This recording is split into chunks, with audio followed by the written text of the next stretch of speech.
I mentioned the novelist Kingsley Amis a moment ago. His son Martin Amis is an equally distinguished novelist. And he made a very important point. Secularism contains no warrant for action. One can afford to be crude about this. When Islamists crash passenger planes into buildings or hack off the heads of hostages, they shout, "God is great." When secularists do that kind of thing, what do they shout?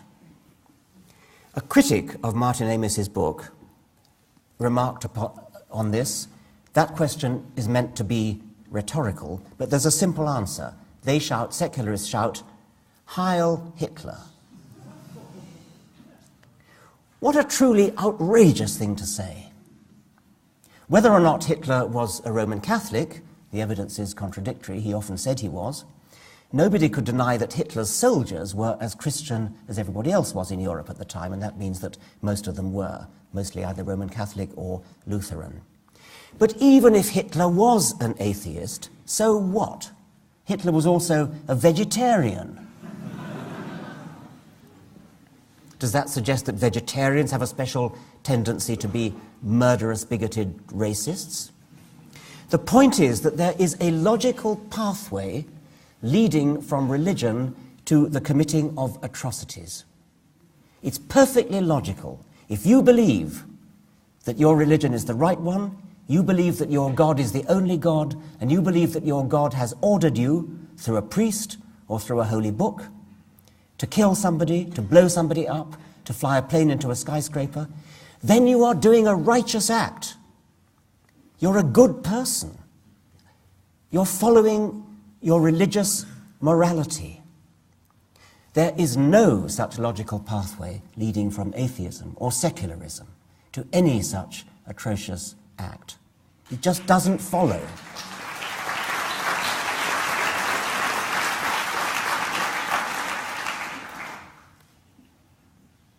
Now, it's sometimes said that humans need religion, even if it isn't true. They need the comfort of religion.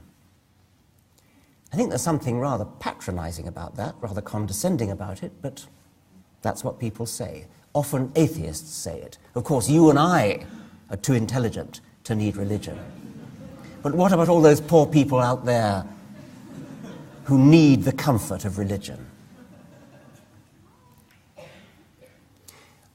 Humanity's need for comfort is, of course, real. But isn't there something childish, something infantile, in the belief that the universe owes us comfort, in the sense that if something is comforting, that must kind of make it true? Isaac Asimov's remark about the infantilism of pseudoscience is just as applicable to religion.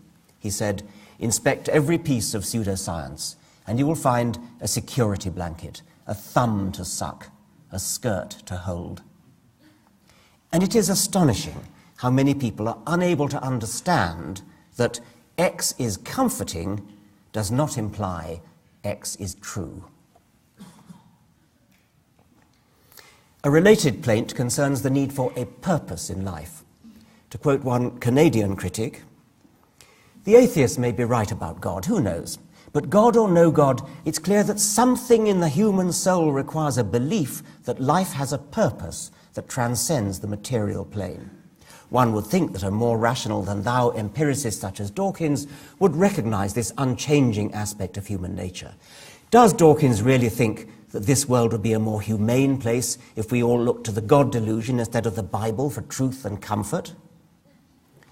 Actually, yes.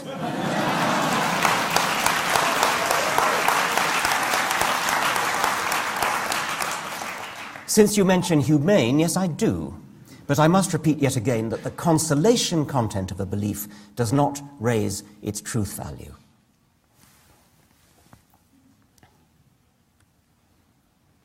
I can't deny the need for emotional comfort, and I can't claim that the worldview adopted in my book offers any more than moderate comfort.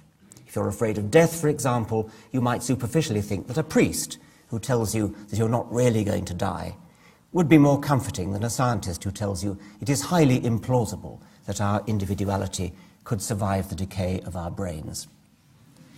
But I have heard I have heard experienced nurses who've worked all their lives in old people's homes say that the ones who are most terrified of death tend to be the Roman Catholics. All that guilt fed from the cradle up, and the terror of purgatory and hell. As for eternal nothingness, is it really all that frightening? As Mark Twain said, "I do not fear death. I'd been dead for billions and billions of years before I was born, and had not suffered the slightest inconvenience from it."